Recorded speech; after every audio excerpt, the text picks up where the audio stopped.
You know that I love crazy multi-effects with a lot of capabilities. That's why I chose to work with Bitwig. Not only that, I enjoy quite a bit of Infiltrator, Snap Heap with Multipass, even Transit. So of course, when Boom Library offered me to test Enrage, I was very curious. Checking the amount of features and the price, I thought, could this be the ultimate multi-effect? Let's find out together.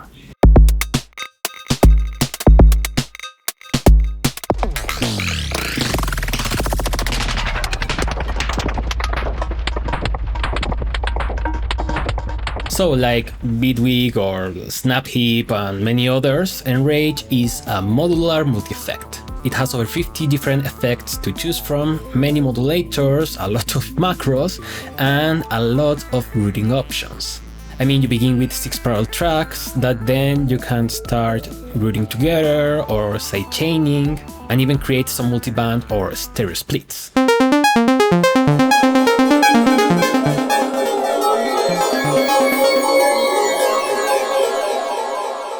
So it's pretty complete in terms of routing.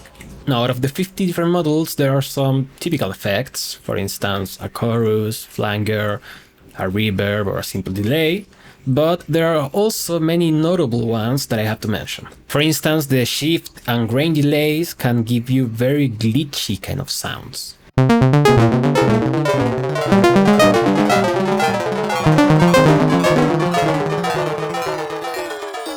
Besides that, on the delay category we have a repeater.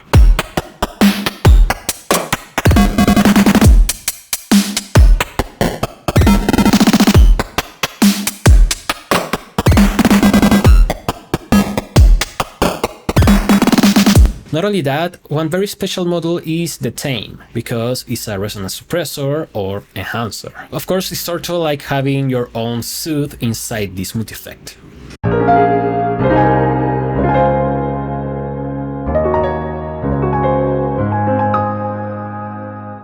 Now it has a button to isolate the resonances, which is very useful to create more textured kind of sounds.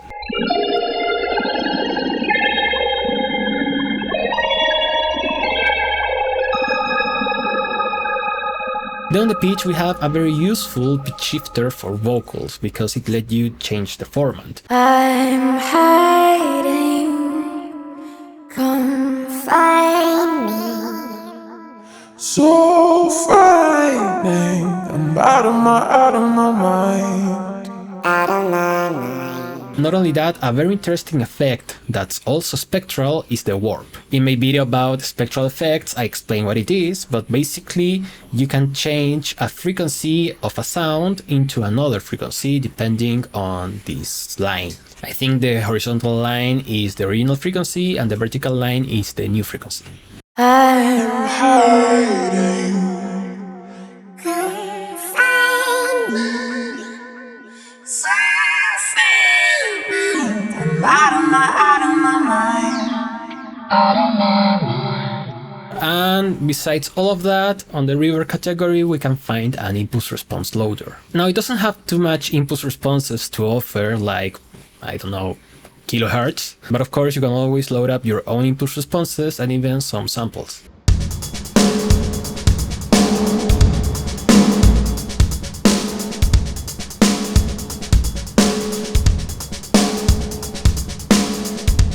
Now, a thing that I find interesting are the modulators. It has 3 basic ones, 3 that are based on audio, and the others are actually modifiers. The curve is also interesting because it can set to be triggered by transients or by MIDI. On the default you can find a random and whatnot. Then we have the melodic follower, a transient detector, and a pitch tracker. But what's interesting are the modifiers. For instance, the mapping is a very typical one because it lets you change the type of curve or line or movement that you're creating with an original modulator. For instance, one thing that I do a lot with mappers is to use a random and then create a shape like this. This is made so you transform the random generator into a random trigger or random gate or whatever.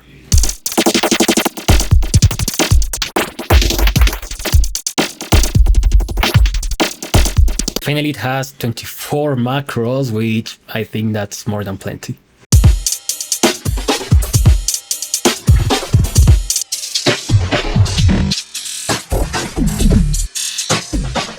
Now, this plugin has a steep learning curve because it's not very intuitive the way you have to make the different routings.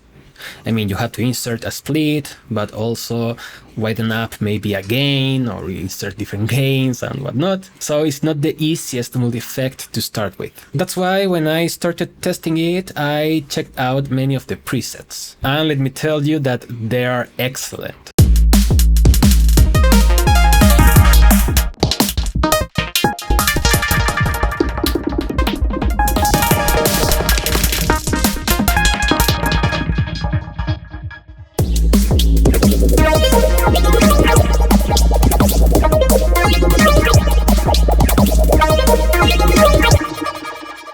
I mean, as all of the effects are excellent and you can use them as you want. You have from typical things that are expanded, like a chorus with more parameters, to things that are very useful for processing and even for mixing. I mean, I love an interface like this for that kind of work. I think I prefer these type of things because it's very visual. You can see how the signal is routed. But then there's the thing about multi-effects. You know that workflow is a word that I use all the time. I mean, there's a reason on why I prefer Bitwig over Patcher from FL Studio. I know that Patcher is also very visual, but it has also this steep learning curve. Bitwig, on the other hand, is very easy to set up. Once you get to know the containers, you will be set for life. In just one track, you can create many routings, many different splits, even spectral things, and you have all the modulators that you will need.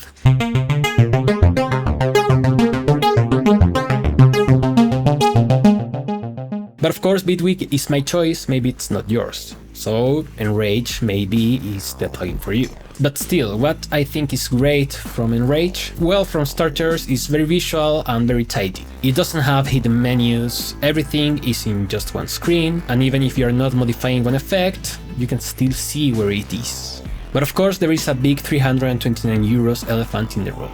It's very expensive. So of course, I think it's aimed for people that want to use this as their one tool to fix everything.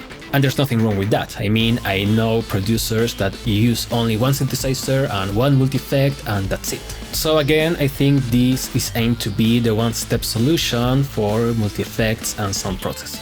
It's very powerful, and if you like the workflow and everything else, it actually can be the only multi-effect that you need. So maybe for some people, paying the price is worth it because it's going to be the only tool that they will be using. So of course, what's most important is your opinion, so let me know in the comments what you think about Enrage. Thank you so much for watching, I will see you next time, and bye bye!